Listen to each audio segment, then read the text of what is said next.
جناب اسپیکر، میں اب امپرومنٹ ان ڈیٹ مینجمنٹ کی طرف جانا چاہتا ہوں۔ پچھلی 2 دہائیوں سے ہماری معیشت قرضوں میں جکڑی ہوئی ہے۔ مالیاتی نظم و نسق کو بہتر بنانے سے ہماری معیشت کے تناسب سے قرضوں کے حجم میں کمی آئی ہے۔ آج سے 2 سال قبل ہماری debt to G D P ratio تقریباً 74% تھی، جو کہ اب 70% سے بھی نیچے آ گئی ہے، جسے ہم آگے چل کر انشاءاللہ مزید کم کریں گے۔ اس ضمن میں ہمیں اہم کامیابیاں ملی ہیں۔ پاکستان کے پہلے ڈیٹ بائی پروگرام کے تحت 1000 ارب کے قرض بائی بیک کیے گئے۔ ایک فعال ری فنانسنگ پروگرام کے تحت مارک اپ میں ریکارڈ 850 ارب روپے سے زائد کی بچت کی گئی۔ قرضوں کی ایوریج ٹائم ٹو میچورٹی میں 66% اضافہ کیا گیا، جس سے ہمارا ری فنانسنگ رسک کم ہوا اور مالیاتی استحکام میں اضافہ ہوا۔ ڈیٹ پروڈکٹس کو ڈائیورسیفائی کیا جا رہا ہے تاکہ انویسٹر بیس کو بڑھایا جا سکے۔ اس سلسلے میں پاکستان اسٹاک ایکسچینج کے ذریعے سکوک بانڈ کا اجرا کر دیا گیا ہے، جبکہ مزید پروڈکٹس کو لانچ کرنے پر غور کیا جا رہا ہے۔ گلوبل بیسٹ پریکٹسز کے مطابق ڈیٹ مینج آفس کی ری اسٹرکچرنگ کی جا رہی ہے۔ پہلے پینڈا بانڈ کے اجرا کی تیاری مکمل کر لی گئی ہے، جس کا مقصد دنیا کے سب سے بڑی اور گہری چینی کیپٹل مارکیٹ تک پاکستان کی رسائی کو ممکن بنانا ہے۔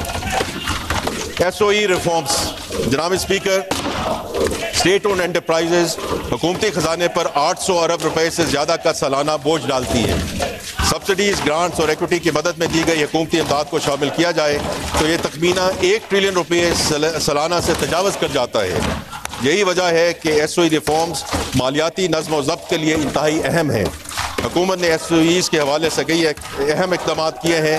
ایس او ای ریفارمز کا ایک اہم ستون ان کی مختلف کیٹیگریز میں تقسیم ہے، جس کے ذریعے ان کی مستقبل کی سمت یعنی پرائیویٹائزیشن، ری اسٹرکچرنگ یا پرائیویٹ پبلک پارٹنرشپ ماڈل کا تعین کیا جاتا ہے۔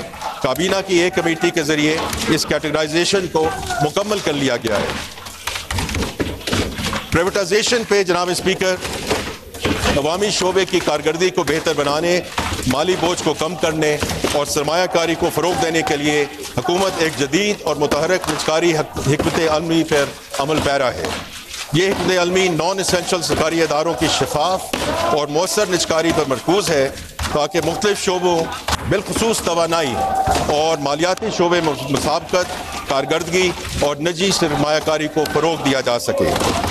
مالی سال 2025-26 میں ہمارا ہدف ہے کہ ہم پی آئی اے اور روزویلٹ ہوٹل جیسی اہم ٹرانزیکشن مکمل کریں اور ڈسکوز اینڈ جینکوز جیسی کلیدی احساسوں کو نجکاری کے لیے پالیسی اور ضابطہ جاتی اصلاحات کو آگے بڑھائیں۔ سب سے اہم بات یہ ہے کہ ہم نجکاری کو صرف ایک مالی اقدام نہیں بلکہ پاکستان کی سرمایہ منڈیوں کو وسعت اور گہرائی دینے کا ایک ذریعہ سمجھتے ہیں۔ منظم پبلک لسٹنگ اور آفرز کے ذریعے ہمارا مقصد یہ ہے کہ سرکاری اثاثوں کو اسٹاک مارکیٹ میں شامل کیا جائے تاکہ مارکیٹ میں شفافیت بڑھے، سرمایہ کاروں کی شرکت ممکن ہو اور عوام کی معیشت میں شمولیت کو فروغ دیا جا سکے۔